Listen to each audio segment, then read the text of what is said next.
What's up, Internet? My name's Nerdy. And I'm Clarus. We get nerdy nightly. And we thought we'd share it with you. Yeah.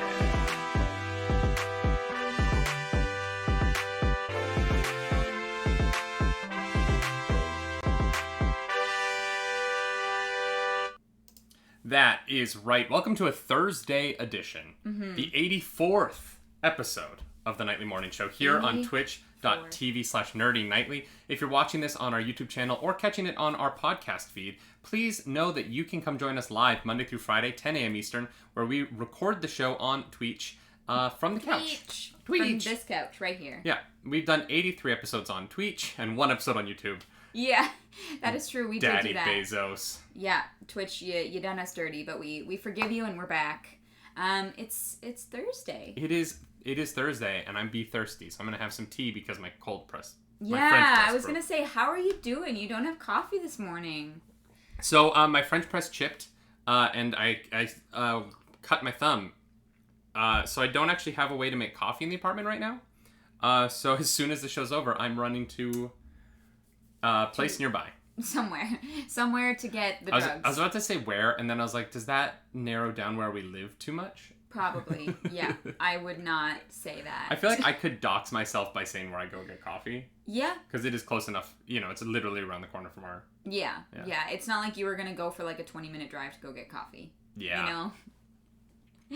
Oh, God. Yeah. Well, I believe in you. Thank you. I know you can get through this. Yep, I'm glad that you pulled the news this morning, though, and took that burden off of me. No, but we do have some fun things to talk about. We are going to start with our main topic, which is our the CW shows and the renewals and stuff there. Mm-hmm. But we're also going to talk about the Golden Globes today. The nominations came out yesterday, so we're probably going to go through that list. Not probably, we are. That's the plan for the show. Yeah, we are going through that list. We'd love to hear your thoughts. But before we get into that, we want to say thank you to everyone who watched our trailer reaction to the Total War Warhammer 3 trailer. Yeah. We've never had a video blow up like this, and 6,000 views on YouTube is really cool for us. Yeah, so. Yeah, it's a big deal. Like watching it like grow right before our eyes was really cool. It's exciting. We're gonna obviously do more stuff like that. Mm-hmm. And we're gonna keep doing the YouTube, but thank you guys for supporting by either subscribing or watching or liking or whatever you've done. Yeah. Every little bit helps. Yeah, we do appreciate it. And with that having been said, well, actually, no, you know what? I haven't asked the question I always ask. How you doing? I'm good. You good? You Gucci? I am content. All right. You know what? That's nice. I feel like I don't know what contentment feels like. I certainly didn't at 3 o'clock in the morning last night when I was sitting on this couch trying to figure out how to fall asleep. I'm sorry. But with that, let's get into the news. I'm ready. We have some early renewals on some CW shows. Mm-hmm. This is coming, this has been everywhere, but I'm reading off of comicmovie.com right now, a site that we go to for a lot of our news. Mm-hmm. The CW has officially renewed 3 of their DC TV series. The Flash, which will be renewed for season 8, despite the fact that season 7 does not even premiere until March 3rd. DC's Legends of Tomorrow will get a season 7, and Batwoman will get a season 3, despite the fact that the episodes thus far of season 2 have the lowest ratings of the show. Yeah. I think that is an early renewal for that show. Not because of quality, just purely on the number of people watching. Wow. If they're willing to give it an early renewal with the numbers that it has now, it really kind of begs the question, like, at what point would you cancel pull the plug? Yeah. And you know what, they might be renewing it because they have plans for the larger DC universe, right? That Batwoman factors into. Right, that is fair. And they're hoping, for them, it might make more money for them to have the show so that it, like, boosts the crossover, and the crossover might make enough money to cover the individual episodes. Right. But I don't know. I'm it's the season 2 premiere got less than 1 million viewers. Yeah. And so you have to... It's not good. Yeah. It is very interesting to see this one. I'm not surprised with The Flash. I have a feeling The Flash will probably go 8, 9, maybe 10 seasons. Really? Maybe. I could see it, yeah. Oh, goodness. I mean, here's the thing. I have not watched The Flash, but I have watched you watch The Flash in, like, brief spurts, and it's not a show that I am tempted to watch. Yeah, The Flash is kind of one of the anchor shows for the network, though. Mm-hmm. The CW, it has Riverdale, it has The Flash, and it now has its new show, Riverdale. Walker, Texas, the Walker, Texas Ranger reboot. Right. I don't know how that's doing. Do you know how that's doing? It had the best premiere episode on the CW in the past 5 years. Wow, okay. Yeah, so that Not actually bad. premiered really well. Mm-hmm. The season, the episode 3 ratings for Batwoman is 0.16 rating. You used to get canceled if you were under a 1. Which is that's more about the state of cable television than it is actually about Batwoman. With 708,000 viewers who tuned in for it. And we were one of them. No, that was episode 3. We've only seen episode 1. What? Yeah. Oh, that was episode 3. I'm so sorry. Yeah, I'm not gonna lie. I'm kind of shocked that they're renewed. I think it makes sense what you said, that maybe this is going to tie into some of the, like, going to tie into the universe in a bigger way than that is beyond the show. Mm-hmm. But yeah, we watched the first episode of the new season, and it was not very good. It was a tough thing to do, though, right? Like, to introduce Javicia Leslie. JP Jags in the chat is saying Javicia Leslie is better than Ruby Rose as Batwoman. I think that Javicia Leslie's Batwoman is better for the show than Ruby Rose's Batwoman was. Yeah. Because they're not playing the same character, so I don't really want to compare their performances. Mm-hmm. But I do feel like Ruby Rose had a seriousness that felt drowned out in all the other seriousness of this show and the tone of it. Yeah. Whereas Javicia Leslie, there is a playfulness to her Ryan Wilder that she takes this situation seriously. Yes. But there is a bit more spark in her Batwoman, a bit more hope and optimism. And I feel like that plays in tension with the tone of the show. Yeah. And I do actually agree. I think that it is a better fit for the show. Well, and that's what we said we did a spoiler chat of the full episode on the YouTube if you do want to watch it. But we definitely talked about, I have not seen Ruby Rose's Batwoman. Mm-hmm. I have only seen the one episode with Javicia Leslie. And I commented, you had told me that, Ruby Rose was a bit darker and it was even more somber. And I was like, I don't think I could do that. The moments that Javicia Leslie brings to Batwoman, those moments of lightness, were kind of its saving grace for me to get through the whole episode. Yeah. So I don't think I would watch without those. Yeah, it's unfortunate. I think that Javicia Leslie's really talented. Yeah, for sure. And I think that she stepped into a show that had a lot of baggage on it. Yeah, there was a lot going on. It obviously wasn't the show's fault what happened. It's a tough thing to pull off. But, there is potential. I think that by the time they get to this season 3, because here's the nice thing for this Batwoman show, is they don't have to live this whole season in are we going to get canceled mode? Yeah. They know they get a next season. So I feel like that gives them a little bit of room to settle into Javicia Leslie's Batwoman, create some storylines for her, create a life around that character that isn't there right now. She's kind of a loner and doesn't have a lot of interpersonal relationships. Yeah. And so they kind of get to spend this year kind of building this character up. And maybe that leads to a season 3 where you start season 3 with a Superman Batwoman crossover. Yeah, for sure. Drive some energy into the show. Because they were planning on doing that this season. The only reason, we talked about that on the morning show before, the only reason that crossover with Superman isn't happening is because of COVID. And they can't mix the crews because it's just too much of a risk. Yes, but eventually that will not be the case anymore. You start season 3 with a Superman and Batwoman teaming up for the first time in television, right? Yeah. I think that you could drive some interest to the show year into Javicia Leslie settling into the character. And, you could turn the ratings around. I think that there is potential here. I think that might be their plan with season 3. Yeah. If they're like, hey, guys, season 2, we're just going to power through it. It's not going to be our best, but we're going to set this up really well for a really strong season 3. That makes sense. Yeah. Actually. And, once they get past the baggage of Kate Kane, And because even still, it still feels like her show. Yeah. Because that's all they're talking about. Because her leaving is interesting and like it matters so much to the rest of the cast. Once they can get past the baggage of that, I think the show will be better off for it. Yes, for sure. Although there's a part of me that thinks Kate Kane's coming back as a villain at some point on the show. I think Ruby Rose will end up being the bad guy on Batwoman. You think so? I don't think it will actually be Ruby. I don't think it'll actually be the real Kate Kane. Yeah. But I think that I could see Ruby Rose coming back for like a 2-episode villain arc where she's like a shapeshifter or something. Yeah. Interesting. Just to give closure somehow. Yeah. Yeah, because right now they don't have like a body or anything. No word yet on whether or not Superman and Lois is going to get a second season. That did not get an early renewal. However, we did find out that it's no longer going to be a 13-episode season. Superman and Lois got 2 additional episodes. And so Superman and Lois's first season will be 15 episodes, which is the oddest number I've ever... here's the thing.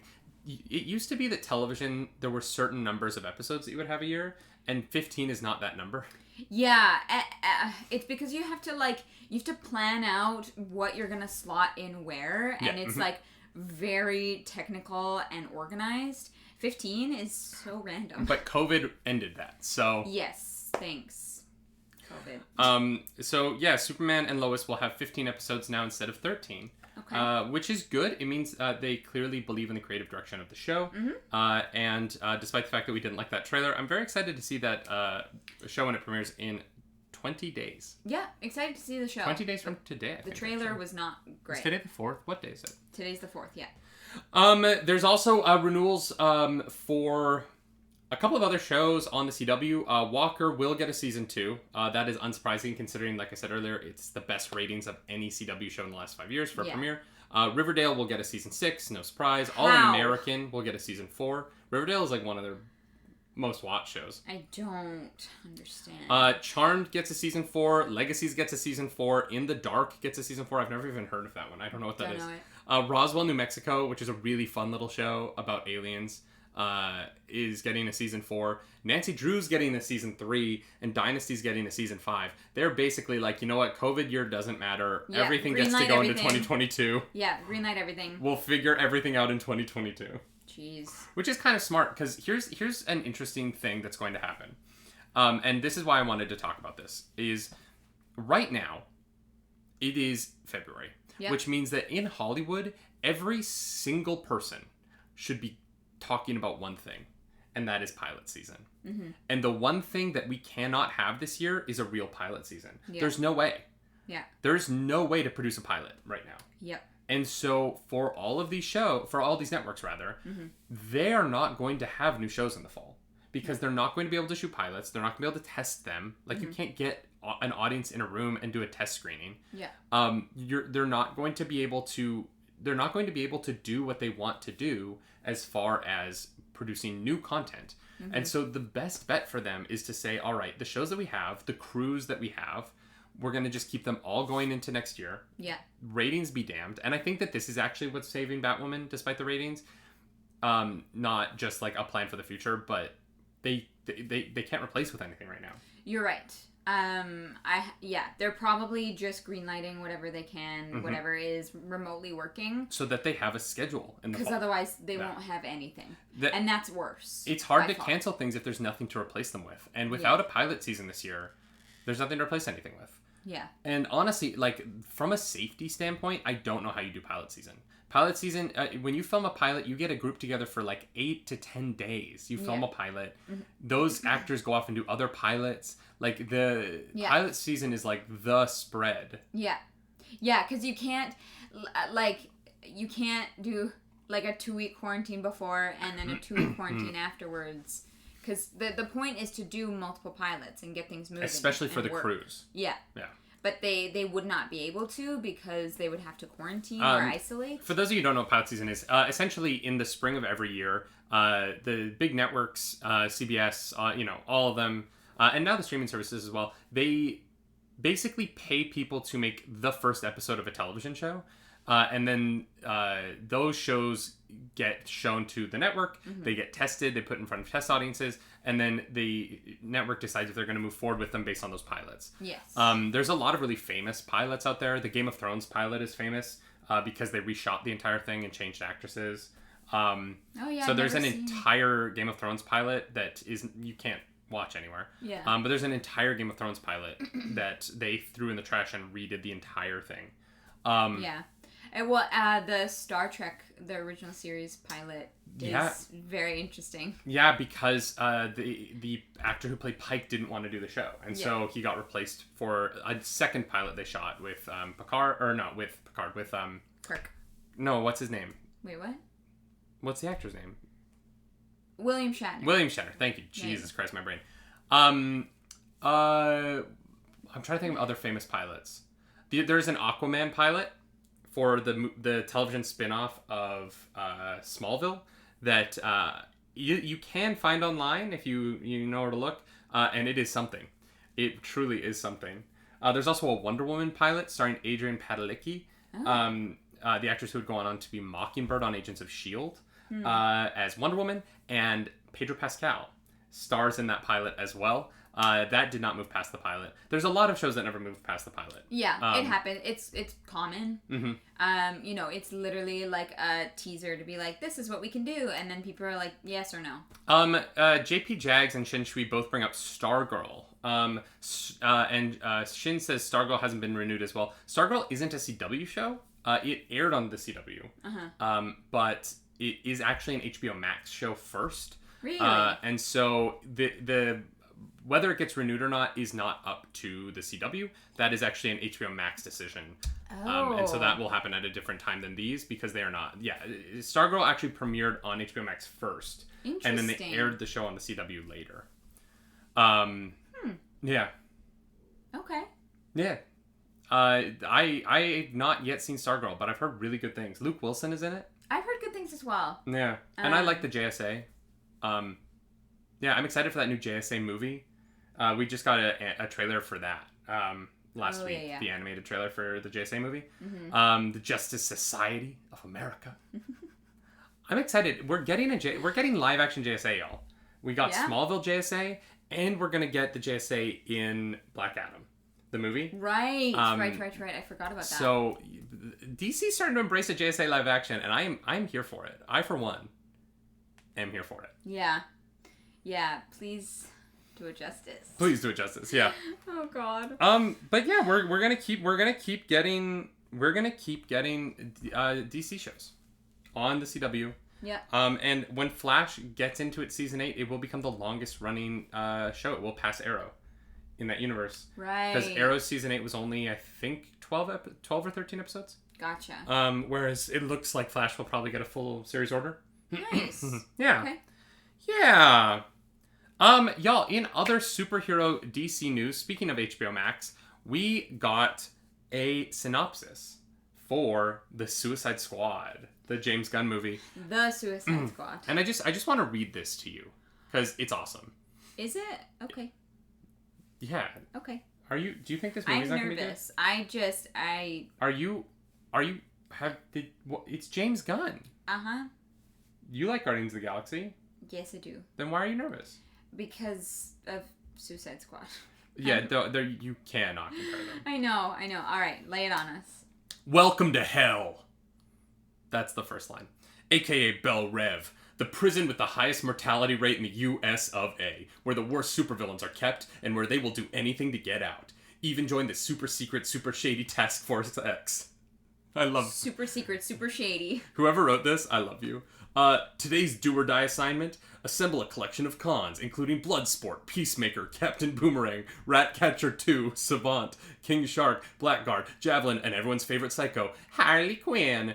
Then arm them heavily and drop them, literally, on the remote, enemy-infused island of Cordo Maltese. If you don't know what Cordo Maltese is, it is a fake island in the DC universe where bad guys' lairs are. Trekking through a jungle teeming with militant adversaries and guerrilla forces at every turn, the squad is on a search and destroy mission with only Colonel Rick Flag on the ground to make them behave. And Amanda Waller's government techies in their ears, tracking their every movement. And as always, one wrong move and they're dead, whether at the hands of their opponents, a teammate, or Waller themselves. Or herself. If anyone's laying down bets, the smart money's against them. All of them. I feel like I just read the intro to a 1980s action show. Oh, yeah. But this is the Suicide Squad that I wanted for the first time. And it looks... It's actually happening, and I'm very happy about it. Who is... Why is there a Ratcatcher 2? Because there was a Ratcatcher 1. What happened? I mean, I'm assuming Ratcatcher 1 is dead. But we might also meet Ratcatcher 1. Are they related? Maybe. Okay. There's a lot of 2s, and they don't usually call them 2, but there's always like legacy characters. Like there are people who pick up the mantle. There's a second Superman. You know what I mean? There's like Dick Grayson is technically Batman 2 for a while. Right. There's kind of a second everybody in the DC universe. Calderon goes on to be Aquaman for a while. Okay. In the Young Justice cartoons, he's Aquaman 2. Okay. But yeah, I guess that makes sense. Hunk the Hot. James Gunn didn't direct the Scooby-Doo movies. He wrote them. Oh, that makes it worse. No. That was a long time ago. The live action ones? Yeah, he wrote the first one. He made a lot of money doing that too. I'm sure he did. Does that make Terry Batman 3? I don't think Terry was Batman 3. Was Terry Batman 3? I feel like there was someone else between Dick and Terry. We can't go down that road again. We can't. Why are you so nervous about this movie? I don't know. Here's the thing. I haven't even seen Suicide Squad. Yeah, but this is a completely different team. I know. Harley Quinn is the only thing that's in this movie from that movie. I know, and I do love Margot Robbie. And you liked Birds of Prey. I did. The only DC movie that you've seen Margot Robbie play Harley Quinn and you liked. I know. I don't know. And you like the Guardians of the Galaxy movies. Yes, I do. And so you like James Gunn as a director. Yeah. So what are you nervous about? I don't know. I'm nervous for no reason. It just, I don't know. People just said how terrible Suicide Squad was. They are not related. I know. This isn't even like a I know, but sequel they're to that called movie. like the same thing, and it makes it very confusing. Branding, guys, branding. Oh my God. Like, you should have called it something else. You should have. Yeah, but that's like saying that, like, if I were to make a Marvel comparison, like Thor: The Dark World and Thor: Ragnarok are so different. Yeah, but you could understand why people would be nervous about Thor 3. No, because they hired Thor Taika 2. Waititi. It's about the director. You get a director like Taika Waititi. You get a director like James Gunn in there. You're gonna have fun. Okay. I'm a James Gunn stan. What can I say? Yeah. Mm-hmm. Scott Pilgrim. Haven't that wasn't James Gunn. That was Edgar Wright. I think. Oh, I think I'm confusing who directed Scott Pilgrim. That's fine. In my head. No, it's not fine. That's embarrassing. I have to Google it now. How dare. I don't know. Is that... I'm sure it's going to be good. Like, here's... that was indeed it. It was Edgar Wright. Yeah. Yep, I'm embarrassed. I quit the play. It's fine. I'm sure chat will forgive you. I just want to watch Scott Pilgrim vs. the World. I like that movie quite a bit. Yeah, you've told me about that movie many times. Yeah, I like it a lot. It's on our list somewhere. No. It's very fun. I don't know. I think that you need to give it a chance, considering it is a different team. I will give it a chance. It has a similar title, but that's like literally it. Has almost the same title. But that's the only. It has a similar title and one character in common. Actually, no. Colonel Rick Flag and Amanda Waller will both be there. It has 3 characters from the original. But Amanda Waller's played by Viola Davis. Yeah. Okay, I'm in. Like, Amanda Waller's played by one of the most talented human beings in Hollywood right now. Yeah, I know. JP Jags, I actually, I walked through the set of the, there was like, I think a helicopter crash that they filmed on Bay Street. Yep. Yeah, I got to walk through that. That was pretty dope. Yeah, Suicide Squad was filmed in Toronto. Maybe they've already filmed the other one. I don't know what I'm... I also, when I worked at the Swiss Chalet downtown, Mm-hmm. I left work one day and they were filming one of the chase scenes, so I got to see the Batmobile and the Joker car. I don't know what it's called. The purple one. The Picard? The car. The purple car. Picard's Picard? No, I don't know. You saw Picard's Picard? I don't know, but it was very cool, okay? Also, they drive very slowly. Yeah, when they're shooting, yeah. Yeah. Although, one of the Tim Hortons nearby got wrecked because they crashed. And then they were kicked out of the country. You don't mess with our Timmy Hoes. Yeah. Now I want Tim Hortons. Well, we can make that happen later. We'll figure it out. Here's the thing. I'm not... You're harsh. I know. But I'm going to see it. You're harshing my vibe. I'm sure it's going to be good. I'm sure it's going to be good. Don Cheadle, the star of many a film in the MCU, has confirmed that Armor Wars, the War Machine Disney Plus series, is going to begin shooting in a couple of months. This came on the heels of him also announcing that he is going to be making an appearance in Falcon and the Winter Soldier, which is not surprising at all. That's not surprising. Okay. War Machine showing up in Falcon and the Winter Soldier. The Next Generation Iron Man being in the Next Generation Captain America thing, that just makes sense. Yeah. And I'm very excited for this. Don Cheadle took over the War Machine role, the James Rhodey Rhodes in Iron Man 2, and he really brought something to that part. And he's been a really he's had a huge arc in the MCU, and so to see him finally get to have a lead moment in this is going to be really fun, and I'm excited for it. It's apparently going to it's going to be a lot about the fallout of Tony Stark's death, which makes sense considering it's his best friend. Yeah. And it's about Tony Stark's worst fear coming true. What happens when his tech falls into the wrong hands? So I'm really excited for the show, and I'm excited for Don Cheadle to get to lead a MCU property. Yeah, absolutely. Yeah. That's gonna be a lot of fun. So they're not doing. Isn't there a storyline where his successor is Ironheart? Well, James Rhodey Rhodes does not become Iron Man, but Riri, I think her last name's Williams. She will be the next Iron Man, but she's Ironheart. Okay. That's a different show. So Armor Wars is going to be about James Rhodey Rhodes fighting the global conflict of other people having Iron Man suits. Gotcha. And Ironheart will be probably at least the first season will be set in Chicago as this inner city girl who's a genius tries to create an Iron Man suit to defend her neighborhood. Cool. Okay. So gotcha. the scale of them is just kind of different. Got it. Although if Ironheart is successful, I think that we will see her become a very prominent character in the MCU. For sure. Because she's dope, and the Ironheart comics are actually really, really good. I recommend them. Okay, cool. But having said that, there was one story we said we were definitely going to get to today, and that was our talk about the Golden Globe nominations. Yeah. If I can find them. All right, the Golden Globes. Would have been a lot to screenshot. Yeah, it would have. The one I really want to talk about is that Mandalorian has been nominated for Best Drama Series. Best Drama Series. Yeah. Interesting. Which makes sense. It's not really a comedy. No, it's not a comedy. I don't know much about the award shows, I'm not gonna lie. Is there no sci-fi? Not at the Golden Globes, no. Section? Okay. Yeah. Then yeah, Best Drama? Yeah, okay. I buy that. Yeah. And I think that's deserved. It was put up against The Crown, Lovecraft Country, which is also a sci-fi thing, Lovecraft Country. Yes. The Mandalorian, Ozark, and Ratched. Ratched is the only one on that list I've never actually heard of.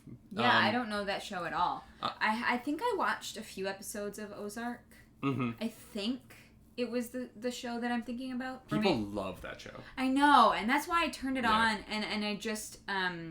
I think it was right before we left for the cruise ship, and so I didn't. But I'm trying to think if it's the show that I'm thinking of. A lot of people have been talking about the fact that it feels like the Golden Globes. The big snubs this year seem to be some films made by particularly black directors and black filmmakers, which is unfortunate, in my opinion, given the conversations and just given some of the films that came out in the last year. The Five Bloods is one that I'm thinking of. Ma Rainey's Black Bottom deserves all the love in the world. That was my favorite movie from last year. Absolutely.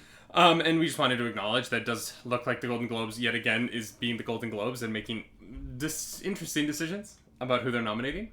But shocked. I'm happy to see The Mandalorian get a nod for Best Drama Series. Yeah. I also want to talk about, really quickly, I want to talk about the animated film category.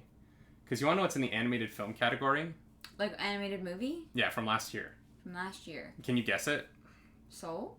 Soul's 1. Onward? That's 2. Nice. What other animated movie? Those are the only There's one movie. It's an animated film. Uh-huh. We talk about it all the time. We do? Yes, we do. And it came out... Have we seen it? We've not seen it. We've not seen it. But we talk about it a lot. Oh, The Croods. The Croods: A New Age has been nominated for the Golden Globe. What? Yeah. The other 2 animated films on here are Over the Moon and Wolfwalkers, neither of which I've heard of. I don't know. Wow. But Wolfwalkers sounds really cool, and I kind of wanted to see what that is all about. Mm-hmm. Yeah, the Golden Globes, the thing about the Golden Globes is there are so many categories. Is Tenet on there? Good question. Best Motion Picture Drama. If it's nominated for Best Sound Design, I'll kill someone. Oh, that would be funny. Best Motion Picture Drama is The Father, Mank, Nomadland, The Trial of the Chicago 7, and Promising Young Woman. I haven't seen a single one of those. I've also not seen a single one of those. Although I've heard The Trial of the Chicago 7 is one we should definitely watch. It's on Netflix. Okay, cool. Best Motion Picture Comedy or Musical. This is a category that got a lot of controversy for a couple of films in it. Borat subsequent movie film is nominated. Borat? Yep. Hamilton is nominated. Dope. That's cool. I don't think of that as being a movie. It's not. Yeah.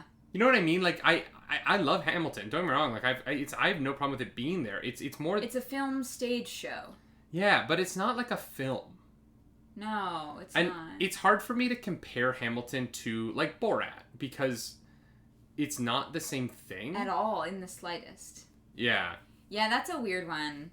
Were they just like struggling to find people for that category, or maybe? Also nominated in Best Motion Picture, Musical, or Comedy is Music, the Sia film that is has been rather controversial because of its portrayal of its lead character's autism. And okay. That is a tough thing to get into because I don't really know. And we haven't seen it. Yeah, we haven't seen it. But I am aware of the controversy around Music. Especially this is the first I'm hearing of it. Sia made a comment about the lead character saying that they were like furniture because they were nonverbal. And it's sparked some anger in the autistic community. Saying that just because they're nonverbal autistic people does not mean that they are inanimate objects, that they are still people. Wait, what did she say? She said that the main character is nonverbal, yeah. And so she's like furniture in the movie, and that sparked controversy online for obvious reasons. Yeah. Mm-hmm. And like, there's a part of me that understand. I think I understand what she was trying to say. Yeah, but while also acknowledging that like it was 100% the wrong way to say it. Yeah. No, I don't like that. Okay, the last two movies in that category are Palm Springs, the Groundhog Day movie starring Andy Samberg that blew up on Hulu earlier this year, right. And The Prom, the musical film that we enjoyed enough. It was fine. It was enjoyable. Yeah. It wasn't like, didn't... I don't know. I have a feeling... I honestly feel like this comes down to Palm Springs and subsequent movie film. Borat might win the Golden Globe here. That's all I've ever wanted. Is for Borat 2 to win the Golden Globe for Best Comedy. I wonder if did Borat win the first time around? I'm not sure. I'm pretty yeah, I don't remember. Best Actress in a Motion Picture Drama, Frances McDormand for Nomadland. I love her. If you've never seen 3 Billboards Outside Ebbing, Missouri, gots to watch it. Viola Davis for Ma Rainey's Black Bottom. She should win, because that is the performance of the year for me. Truly. Carey Mulligan in Promising Young Woman, Vanessa Kirby in Piece of Woman, and Andra Day in The United States versus Billie Holiday. Best Actor in Motion Picture Drama, Riz Ahmed, The Sound of Metal. Chadwick Boseman gets nominated for Ma Rainey's Black Bottom. I hope he wins. He's so good in that movie. Yeah, he was something else in that movie. Yeah. Anthony Hopkins in The Father, Gary Oldman in Mank, and Tahar Rahim in The Mauritanian. And then Best Comedy or Musical TV Series, we got Schitt's Creek, Ted Lasso, The Great, The Flight Attendant, and Emily in Paris. I wanted to bring up the Flight Attendant. Interesting. That's the Kaylee Cuoco show, right? And Kaylee Cuoco famously never got nominated for an Emmy for Big Bang? Big Bang Theory. Interesting. Despite the fact that she was the lead female on the #1 rated comedy for 12 straight years. She never got nominated once, and she posted a video online. We're not going to show it here because we don't have the rights to it. But if you would like to see her reaction, it is a very sweet reaction to getting nominated. She has been working for so long. I fell in love with her because I was at the right age in 8 Simple Rules for Dating My Teenage Daughter back in the day. There has very few people who have been on TV longer than her consistently. The only one I can think of is David Boreanaz, who has been the series lead of a television show since 1997. Because Buffy went into Angel, went into Bones, went into, what's the show now? SEAL Team or SWAT? No, I don't. SEAL Team, I think. I love David Boreanaz. I'm shocked. Yeah, he's cool. I'm really happy for Kayla Cuoco. I think this is, I've heard the show's really interesting and great and well. Yeah, I see commercials for it often, actually. That's one that, like, sticks out to me as something that, like, I've noticed they've been trying to push, and it has a really interesting concept. Like, I like thriller movies, like Gone Girl was really cool, and it kind of has that vibe to it. Yeah. So I feel like we gotta watch it now. Another one I wanted to bring up is the Best Actress in a Television Series Drama. Olivia Colman nominated for The Crown. Emma Corrin also nominated for The Crown. So I'm pretty sure Emma Corrin plays Princess Diana. So the Queen and Diana are up against each other for a Golden Globe, which is the most, like, fitting end to this saga. Yeah, for real. Not the end, but to this part of it. This category is stacked. Olivia Colman is also actually nominated for Best Supporting Actress for The Father. So Olivia Colman getting some nominations this year. Interestingly, Anya Taylor-Joy not nominated for Queen's Gambit, but is nominated for the movie she was in, Emma. So she did get a Golden Globe nomination, just not for the Queen's Gambit. Interesting. Yeah. Because I haven't heard anything about Emma, but I have heard nothing except stuff about the Queen's Gambit. Yeah, it's interesting. Like, it's interesting that the show that people are talking about, that was, like, #1 for a while. Like, everybody was watching it. Everyone was raving about it. Oh, no, I'm wrong. Oh, okay. Sorry. It's because Queen's Gambit is in a different category. Oh, okay. I was like, that's... Sorry, I was looking at Best Actress in a Television Series Drama, but she's nominated in Best Actress Limited Series or Television Movie. Limited Series. Because they're not ever going to do a second season of Queen's Gambit. It's a one-and-done series. Oh. It's not... It's in its own category. Oh, interesting. Okay. So, yes, actually, she was nominated for Queen's Gambit. So, she was nominated twice this year as well. Olivia Colman and... Anya Taylor-Joy. Anya Taylor-Joy both double nominations this year. That's really awesome. Yeah, it's an interesting year. I think that, obviously there's some snubs and there's some things that people are upset about. But there's definitely people in here that I'm really happy for, and some stuff that I'm really excited about. I'm happy to see Bob Odenkirk nominated again for Better Call Saul. His performance in that show is top notch. Better Call Saul might be better than Breaking Bad, and I think that I know it's controversial, but.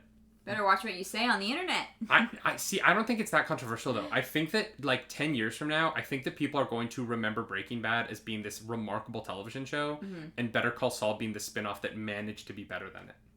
Yeah. Yeah. Huh. All right. I haven't seen either of them. You've never seen any Breaking Bad? No, I haven't. Oh, it's good. It's talked about so much, and I know everybody loves it. I just, like, there's only so many hours in the day. I know, but you haven't seen anything. It's not like you filled those hours with other things. I know. Video games? That's true. It's definitely better than Breaking Bad, says JP Jags. Yeah. Interesting. Taters likes Frasier better than Cheers. Taters, that is actually a hot take. That's a Sophie's Choice. That's two really, really good shows. But Frasier might be the better show. Taters, you might be right. As far as, like, white people television goes... White people television. There has never been a white... Look, Friends is a pretty white show, but Frasier is the whitest television show that has ever been produced. What's Frasier again? Frasier is a show about a, like, radio host I don't even... How do you explain Frasier now? I don't know. I'm trying to think. I'm really struggling here, but I don't think I know. He's like a socialite radio host. Okay, I think I'm thinking of Fargo. No. Frasier is literally like a sitcom set in the Upper West Side. Okay, interesting. Yeah. Okay. Yeah, no, I don't know what that is at all. Frasier is a radio psychiatrist. Yeah. So he's like that person that you like write in your questions and he like gives you advice on the radio? Yeah. Okay. Yeah, he's like Dr. Phil. Frasier's set in Seattle? Wait, really? Can I be honest? I'm going to be really honest. I watched Frasier with my parents when I was a kid. Mm-hmm. I've never seen it as an adult. So I have no concept of what it is actually about because I did not. I knew it was funny and I knew that I liked all of the actors. And I'm not gonna lie, I didn't understand it. I was a child. I just knew I enjoyed it and we laughed. All right, that's fair. I don't know this show, but interesting. I know. I've heard. I watched Frasier. I just watched it when I was like 10. I just remember him being a radio host and him and his brother having problems. And that's the show. And they had like a penthouse apartment that was like real nice. They live in a nice place. One day. You know what? That's the show. That's the news. Are you still watching CW shows, or am I the only one? Am I by myself on an island? No, you're not called the only Leanne one. Yu. You're not the only one. I spent 5 years on an island. There were 700,000 people who watched episode 3 of Batgirl, so you're not the only one. Yes, my people. Can I get those 700,000 people to watch this show, the Nightly Morning Show, which streams live on twitch.tv/nerdy nightly, Monday through Friday, 10 a.m. Eastern. That's not for the live viewers. That's for the people who aren't yet live viewers. We see you, YouTube viewers. We see you, podcast listeners. Come over to the live. Say hi, unless you have a day job, and then keep watching it elsewhere. Fair, yeah. We also stream video games on our channels. I stream over at twitch.tv/nerdy nightly. I stream over at twitch.tv/ClarkDakaris. And I will be streaming tonight, playing some Pokemon Fire Red randomized Nuzlocke, and hoping that we survive. Mm-hmm. But no promises. Nope. Definitely not. How many times have you died? In the Fire Red one, none. Oh. Okay. I've lost one Pokemon. We lost Shiny the Umbreon. No. Yeah, he was taken out by a Machamp in the Viridian Forest. Wow. R.I.P. Yeah. Well, that should be fun. So, come hang out tonight. Come hang out tonight. Follow us on our socials. Maybe subscribe to the YouTube channel. Yeah. Maybe? Yeah. We're racing towards 1,000 subs. And as always, do something nerdy tonight. Bye, guys. Bye-bye.